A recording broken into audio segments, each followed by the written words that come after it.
Hola, soy Julio Muñiz. En el programa de hoy, lo mejor del podcast Super Ejecutivos 2019. Esto es Inconfundiblemente.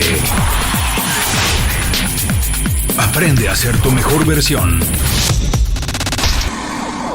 Muchas gracias por escuchar el programa de hoy. Una semana nada más para terminar el año. Son fechas en que la rutina cambia, así que para quienes no han tenido oportunidad de escuchar los episodios anteriores, rápidamente quiero recomendarles que visiten inconfundiblemente.com y revisen los episodios 261 y 263. Cómo hacer una evaluación anual en 2 pasos sencillos y cómo establecer objetivos alcanzables en 2020, respectivamente. El año no se ha terminado, así que los invito a que aprovechen estos días para hacer esos 2 pequeños ejercicios, ya que la mejor manera de tener un buen 2020 es evaluando qué pasó en 2019 y elaborando una estrategia para el año que entra. Estos 2 ejercicios pueden ser la diferencia completa entre tener un año normal o tener un año extraordinario. Son los episodios 261 y 263 y los pueden encontrar en inconfundiblemente.com. Después de estos pequeños anuncios, vamos rápidamente al programa de hoy. Uno más de nuestros especiales de lo mejor del podcast. Hoy,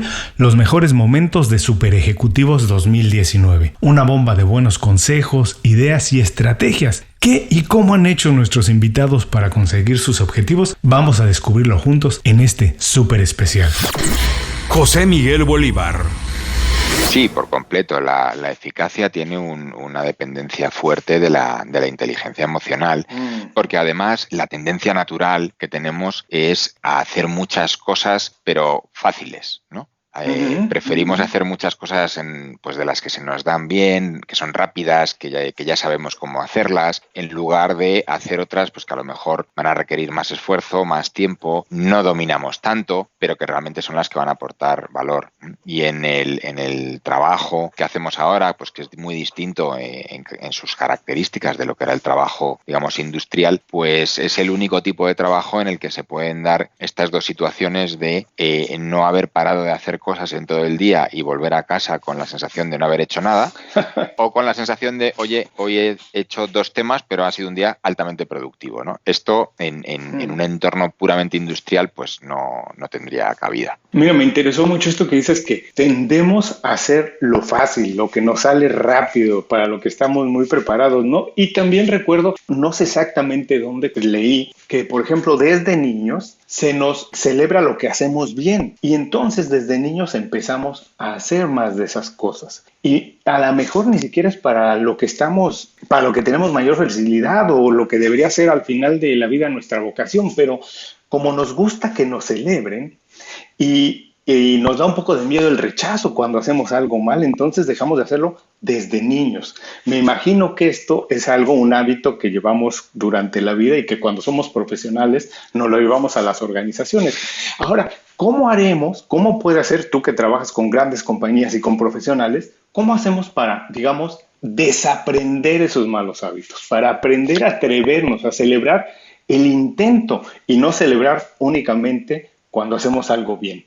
Me gusta mucho que hayas utilizado la palabra desaprender, Julio, porque yo te diría que esa es probablemente la clave de todo esto. El feedback que nos llega a nosotros de las personas con las que trabajamos pasado un tiempo es que les ha costado mucho más desaprender o dejar atrás algunos malos hábitos, digamos, que interiorizar los nuevos, ¿no? Y yo me atrevería a decir que sin este desaprendizaje es muy, muy difícil realmente mejorar la efectividad personal. Porque como tú muy bien dices, pues es un aprendizaje que se ha ido consolidando a lo largo de muchos años, a lo largo de toda nuestra vida, son hábitos que están muy arraigados y ahí para mí la clave es entender que todo eso es cuestionable, que aunque haya sido siempre así se puede cambiar y que, como decía el gran Peter Drucker, nadie nace siendo una persona efectiva y todo el mundo puede aprender a serlo. Marta Fernández. Tú sabes que si tú miras en internet, por ejemplo, que muchos candidatos lo hacen, al final te encuentras estas típicas webs que te ponen preguntas y respuestas, ¿no? Entonces hay gente que se las aprende de memoria y te las recita un poco cuando van a la entrevista, ¿no? claro, esto suele pasar, pero debería ser un poco más personalizado, ¿no? Tomando un poco la base que comentaba antes con el currículum de saber muy bien de qué oferta y de qué empresa estamos hablando, que para preparar esto tienes medios como LinkedIn buenísimos, en los que puedes obtener un montón de información sobre una compañía, incluso empleos anteriores, condiciones, qué empleados trabajan allí, qué comentan, por tanto, valores de la empresa, etcétera, etcétera. La preparación la centraría por ahí y en el mensaje de valor, lo que decía antes, en estar hablando de ti durante toda la entrevista desde tus competencias, desde qué eres capaz efectivamente de hacer.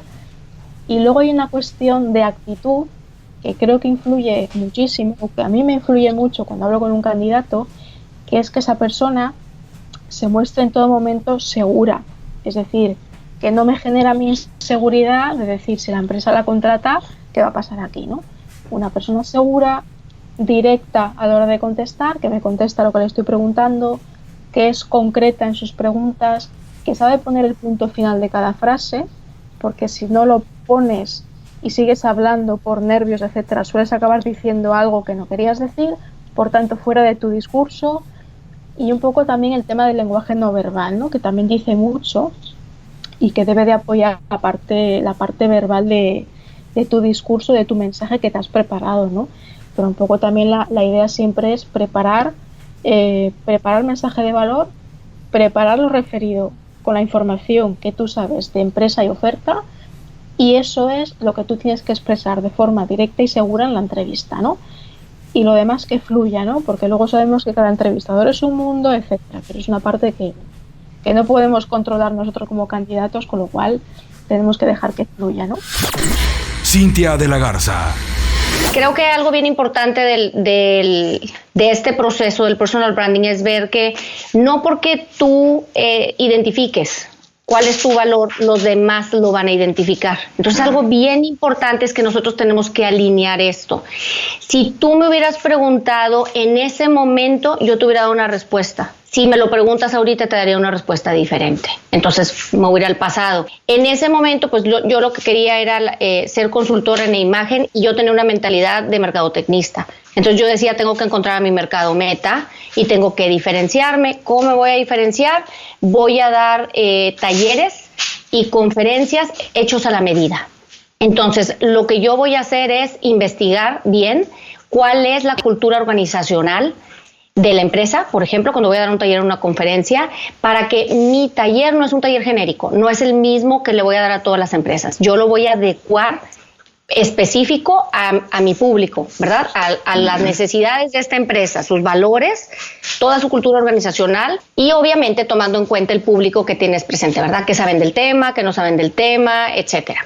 Y cuando es una asesoría, igual. Voy a tocar con toda esta parte, mi preparación que después he ido teniendo también en coaching, voy a tocar toda esta parte de desarrollo humano y lo voy a agregar. Y así fue como yo inicié, ¿verdad? O sea, de las consultoras de imagen en general, te puedo decir que su preparación previa es casi todas en belleza y moda, por lo cual ellas se especializan después en color, tal vez en etiqueta. Pocas consultoras de imagen tienen una licenciatura de 4 años y medio en una universidad y se dedican a la consultoría de imagen corporativa o a ejecutivos y emprendedores, digamos, lo que viene siendo imagen profesional. Entonces, eso, pues como mercadotecnista ya me estaba definiendo hacia una rama, digamos, que es menos competida que la otra rama. Ahora, como quiera, dentro de eso, pues existen muchísimas personas que puedan estar en la misma situación que estaba yo y que aparte también estuvieran igual que yo, certificadas por la Asociación Internacional de Consultores de Imagen. Lo que empecé a hacer es a trabajar en esto. O sea, si a mí me gustan las culturas, ¿qué puedo hacer? Pues empecé a trabajar adentro de la organización, que es una organización global, internacional, y empecé a tener puestos ahí adentro. Por ejemplo, estuve de Teleclass Chair, que es la persona que se encarga de las teleclases. Entonces, eran teleclases en diferentes idiomas y tenía diferentes equipos. Tenía el equipo de Brasil, por ejemplo, que las teleclases eran en portugués, o tenía el equipo en China y que las clases eran en chino, o la de inglés, pero en Asia. Entonces yo tenía oportunidad de trabajar en algo que a mí me encantaba, de estar teniendo contacto con personas de otras culturas, iba aprendiendo de ellas, pero al mismo tiempo también me estaba diferenciando porque yo estaba empezando a aplicar este conocimiento y empecé a aplicar todo mi interés por la cuestión cultural. Lo empecé a adaptar y empecé a hacer mi propio estilo. O sea, digamos que como consultora de imagen en general, te preparan para dar un conocimiento general. O sea, decir, un saludo es así, este es un saludo correcto profesionalmente. O el comportamiento en una junta debe de ser así y así, ¿verdad? O sea, te pasan, digamos, unos lineamientos, pero yo me daba cuenta que esos lineamientos no eran 100% ciertos en Asia o en Latinoamérica. O sea, yo me daba cuenta que las personas en realidad estábamos saludando diferente y estábamos dando las tarjetas de presentación diferente y nos estábamos comportando diferente en una junta. Entonces, esto me llevó a mí a decir, yo quiero estudiar comunicación intercultural para poder tener más bases, que no sea nada más por feeling, digamos, por lo que yo he ido aprendiendo en mi experiencia o contacto con personas de otras culturas, sino quiero tener un conocimiento. Y eso me llevó a encontrar lo que viene siendo la comunicación intercultural, que es donde estamos viendo, ya comparando con factores culturales, las diferencias entre los países, entre estas mismas culturas, ¿verdad? Y el impacto que tiene, porque no es lo mismo, aunque todas las culturas tienen valores, no representan lo mismo. O sea, no es lo mismo el valor del respeto en Japón que lo que es el valor del respeto en México. Sí me explico, es diferente la manera en que nos comportamos al negociar, al trabajar, al cerrar un trato. El mundo digital nos cambió la manera en la que trabajamos. Entonces, algo importante para mí en mi consultoría es el de ofrecer una visión integral, de fortalecer la imagen del cliente, ¿verdad?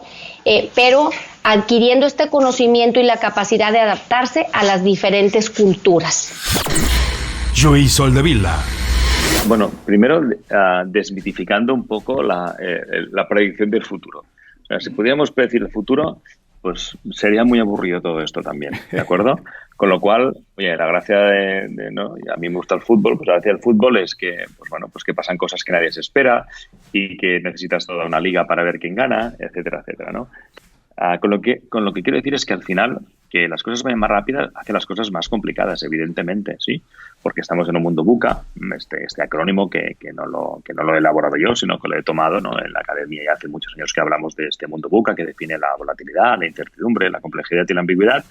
Y yo digo que la gente, los humanos al final, los managers, porque yo hablo normalmente a personas del mundo corporativo, o los líderes, que me gusta llamar a mí, somos sapos, ¿no? Y la gente dice, hombre, no nos insultes. Digo, no, es que como humanos, cuando nos ponemos a liderar algo en el mundo corporativo o en el mundo nuestro propio, somos sapos en realidad porque nos gusta, y sapo es un acrónimo que lo contrapongo con VUCA, ¿no? VUCA es el acrónimo de volátil, incierto, complejo y ambiguo, y SAPO es el acrónimo de sencillo, absoluto, preciso y ordenado.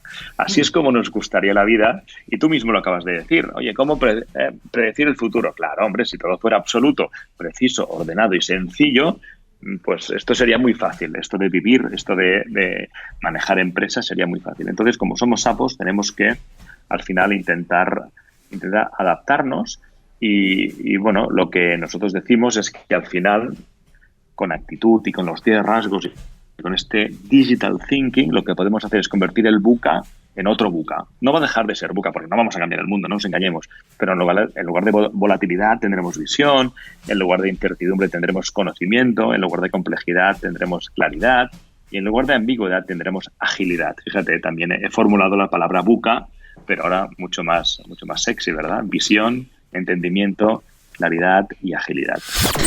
Lina Holzman. Mira, a nivel contenido, el reto más grande, como lo platiqué hace muchos años cuando estábamos apenas generando la idea, el reto más grande es salir de la cama. El mismo reto lo tengo yo que lo tienen todos. Salir del área de confort, que es la calidez de la sábana o de alguien que te esté abrazando. Ese es el reto número 1. El número 2 es dar el siguiente paso con entusiasmo, que a mí me cuesta mucho trabajo porque tengo un tema que me levanto como depre, como que me cuesta trabajo entrar a la vida, son unos minutos. Para mí ese es el reto, salir de la zona de confort. Hagamos la metáfora con la cama, hagamos la metáfora con lo que tú quieras. A nivel trabajo específico de revistas, nosotros decidimos hacer medios de comunicación más formativos que informativos. Entonces, siempre estamos, justo lo platicaba hoy en la mañana con una persona, los 10 sentidos, porque no tenemos ni 5 ni 6, tenemos 10 o tenemos 1000 sentidos, tenerlos siempre muy abiertos para entender, uno, lo que estamos sintiendo nosotros, lo que nos está pasando a nosotros y lo que le está sucediendo a la gente de nuestro alrededor, porque ahí está la verdadera inspiración. ¿Qué es lo que está necesitando la gente? ¿Qué es lo que le está moviendo? ¿Qué es lo que le está entristeciendo? ¿Qué es lo que le está preocupando? Ejemplo concreto. La edición que ahorita está por salir a la venta, de circulación, la edición verano, que tenemos en portada a la gran Lila Downs, ¿no? Uh-huh. La invitación, el hilo conductor de esa edición por completo es la siguiente. Como mexicanos, ya está escrito en la portada, como mexicanos, ¿qué podemos aportar a un México que nos desconcierta, pero que por sobre todas las cosas amamos? El por sobre todas las cosas amamos, ya lo dije yo, ya no está escrito en la portada. ¿Y a qué obedece esta edición? A que dejemos ya de culpar a papá gobierno. No estoy hablando de política, estoy hablando de nosotros como seres humanos, y responsabilicémonos desde la trinchera en la que estamos, yo como periodista, el otro como mesero, el otro como ama de casa, la maestra de yoga, el publirelacionista, el filósofo. ¿Qué podemos hacer? O decidimos que vamos a seguir viviendo en la agresión y en la intolerancia, o cambiamos de actitud, pero autorresponsabilicémonos. Entonces, cada 2 meses que sale una nueva entrega editorial de Glow y cada 3 meses que sale una nueva entrega editorial de Black, nuestro compromiso es dejarles al menos el principio de una posible reflexión, el principio de un posible crecimiento personal, laboral, emocional, etc. Ese es el reto más grande. David Tomás. Sí, evidentemente yo creo que ser curioso es muy importante porque justamente te lleva a aprender y a conocer y a ser consciente del mundo en el que vives, ¿no? De cómo está evolucionando. Esa curiosidad creo que es necesaria para tener una posición de liderazgo, ¿no? Tienes que tener esa capacidad de ser curioso por el entorno, ¿no? Y por las personas que están alrededor tuyo. Para mí, a día de hoy, yo creo que la habilidad más importante de un líder sería la empatía, ¿no? El saber ponerse en el lugar del otro y tener autoconsciencia, ¿no? O sea, ser consciente de cómo interactúas con el resto y cómo puedes hacer para impactar en la vida del otro y mejorar. Yo creo que si tú te sabes poner en el lugar del otro, por lo tanto tienes una empatía con esa persona, ¿no? Luego sabes también ser consciente un poco de cómo eres, cuáles son tus habilidades, qué puedes hacer para mejorar. Y luego, súper importante, desde mi punto de vista, y puede que alguien no esté de acuerdo, la humildad. Yo creo que ese liderazgo desde un poco, pues desde arriba, que es alguien que se cree superior que al resto, quizá haya funcionado en una época, pero creo que no va a funcionar en el futuro, ¿no? Sino, al final la gente quiere estar cerca de personas pues que sean próximas, que te traten con respeto, que te hablen desde el mismo nivel, ¿no? Y eso creo que se va a valorar mucho en el liderazgo en los próximos años, ¿no? Que sepas también estar al nivel del resto de personas y que en ningún momento te pongas por encima. Visita inconfundiblemente.com. Descarga nuestras herramientas y aprende a ser tu mejor versión. José Carlos Vicente. Bueno, es que el contexto y el cómo planteas las preguntas es fundamental en estos temas y más aún en el contexto empresarial. Quiero decir, está absolutamente demostrado que en función de cómo preguntes tú algo puedes obtener una respuesta u otra. O sea, hay experimentos que demuestran que tú le puedes preguntar lo mismo a una persona con segundos de diferencia y que te dé opciones totalmente distintas en función de cómo se lo preguntes. Solo con preguntarle en términos de ganancias o de pérdidas, es decir, si un proyecto pues, tiene un 40% de posibilidades de ganancias y un 60% de pérdidas, si tú le dices...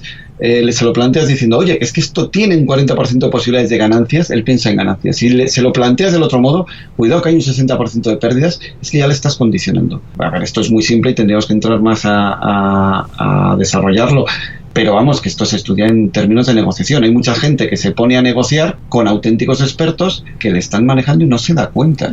O sea, es aquello de que tú te crees, o nos creemos siempre los más listos, cuando a veces estamos con auténticos profesionales. Por ejemplo, ¿cuántos coches se compra una persona en la vida? 2, 3, 5, 10 si nos ponemos a ello.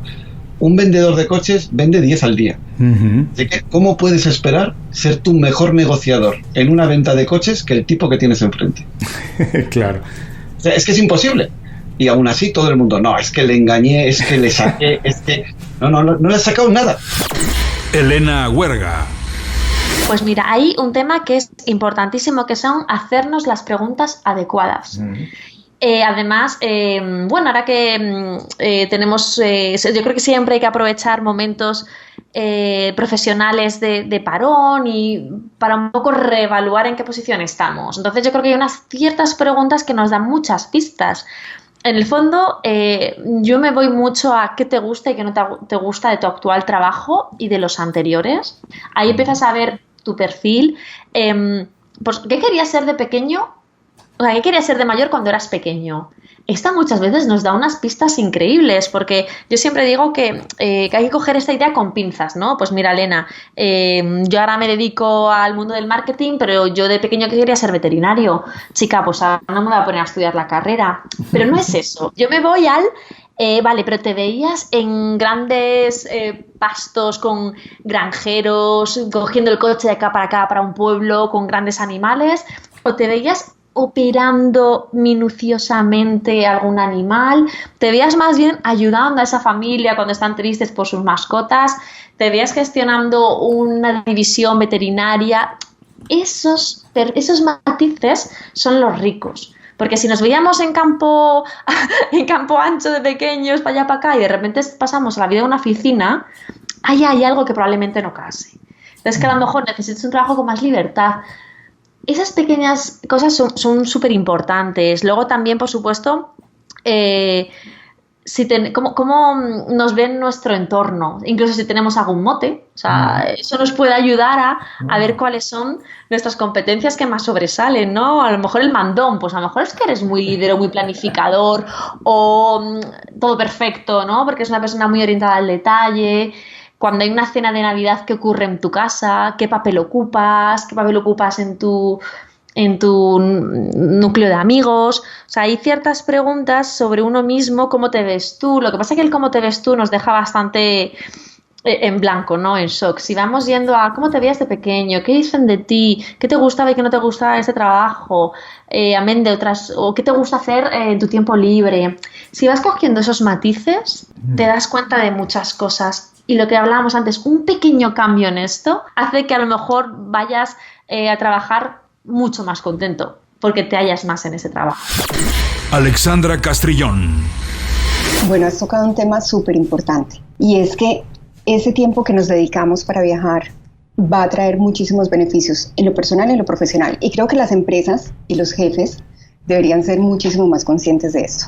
Primero, una persona que se va de viaje está dedicando tiempo para sí mismo. Eso de entrada le va a traer un crecimiento, una satisfacción personal que luego se ve reflejado en motivación, en productividad, en capacidad de hacer las cosas.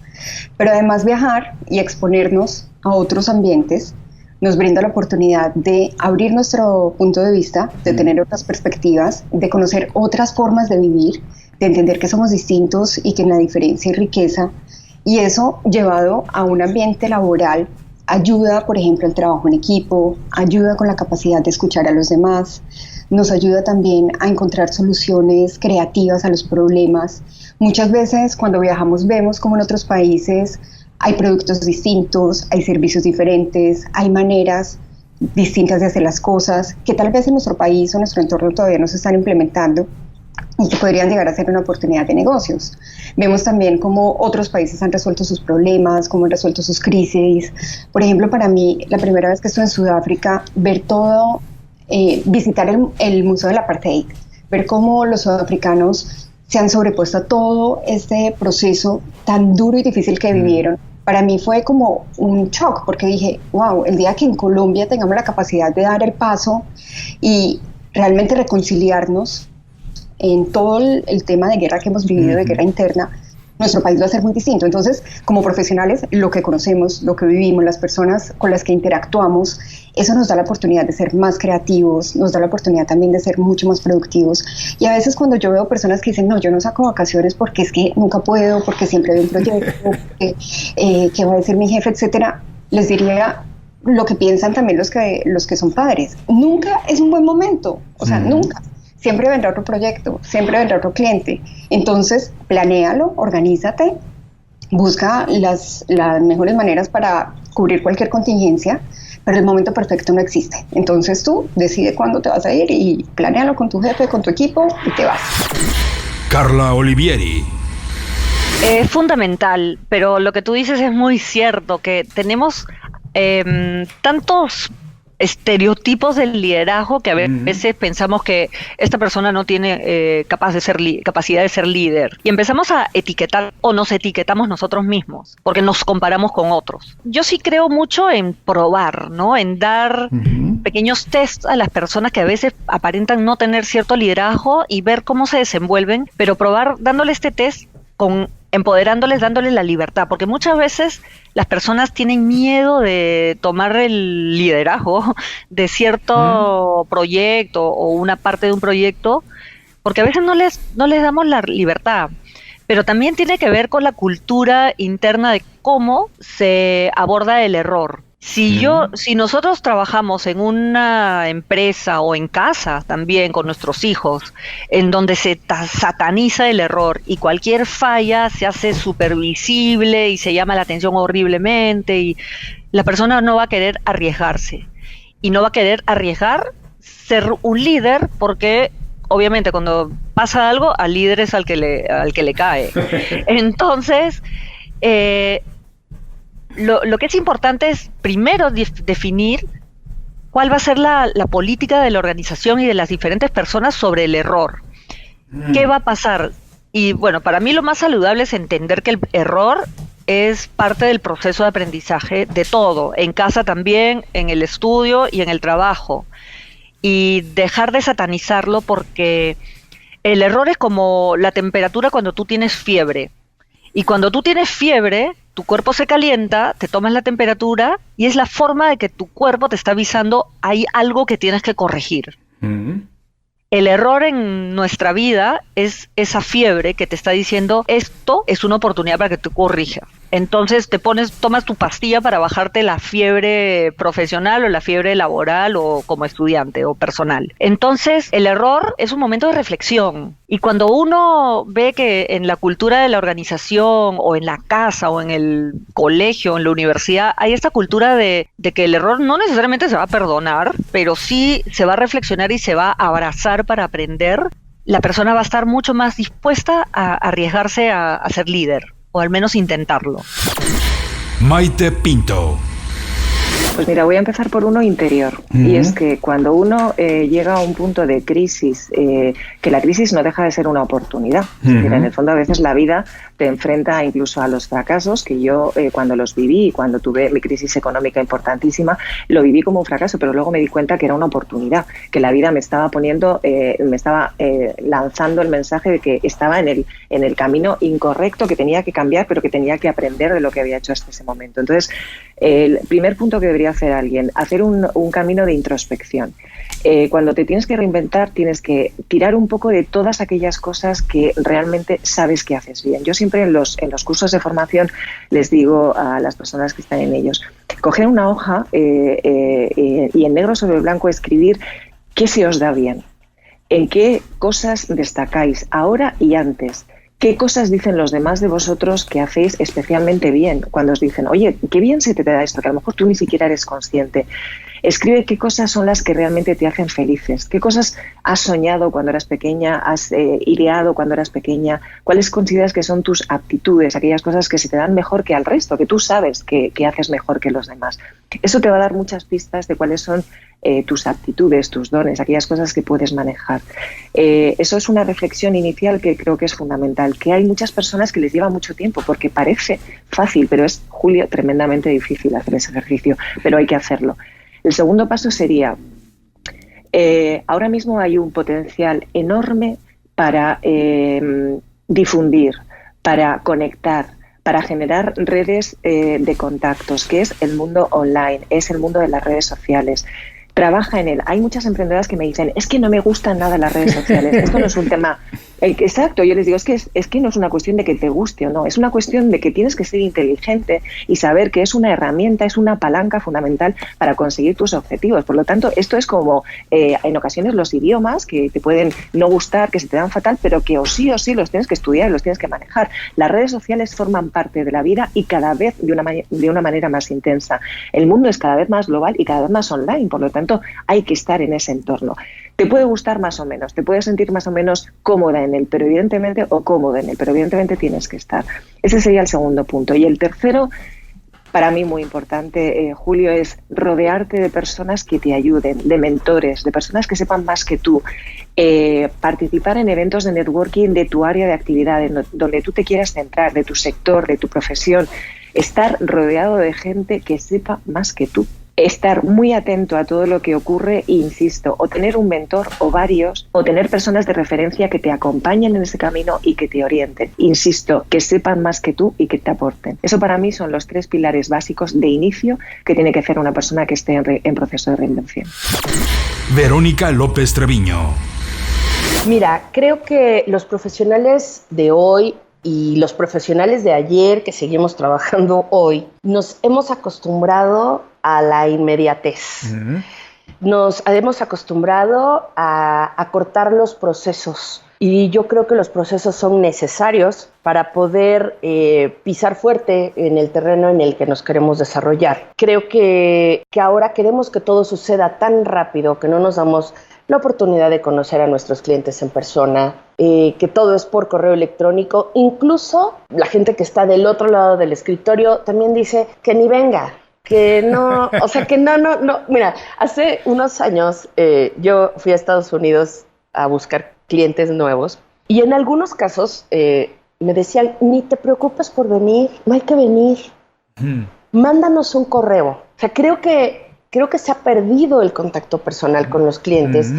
Creo que no nos gusta, como ya todo sucede tan rápido, nos volvemos como profesionales de YouTube, ¿no? Nos volvemos profesionales de pizarrón o de vestidor, ¿no?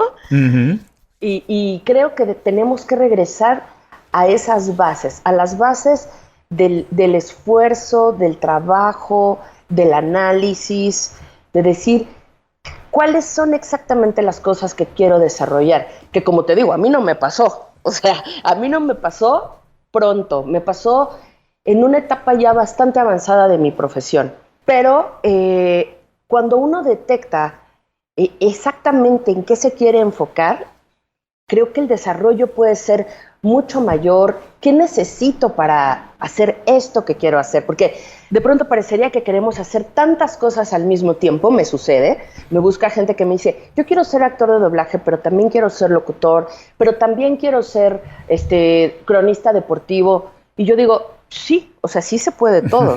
Nada más hay que escoger una cosa, ¿no?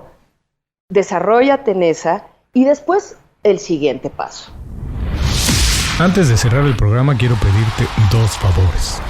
Primero, si algo te pareció interesante o motivador y conoces a alguien que se pueda beneficiar con esa información, comparte el programa con ellos. Eso nos ayuda a todos. A ti por fortalecer tu red de contactos, a ellos por recibir información útil y a mí porque más personas conocen inconfundiblemente. Segundo, suscribiéndote a nuestro boletín para recibir de manera gratuita información, recursos, consejos e inspiración para impulsar tu desarrollo profesional o crecer tu negocio. Recuerda que lo que importa no es tener un trabajo o un negocio que te dé para vivir, sino un estilo de vida donde crezca lo mejor de ti.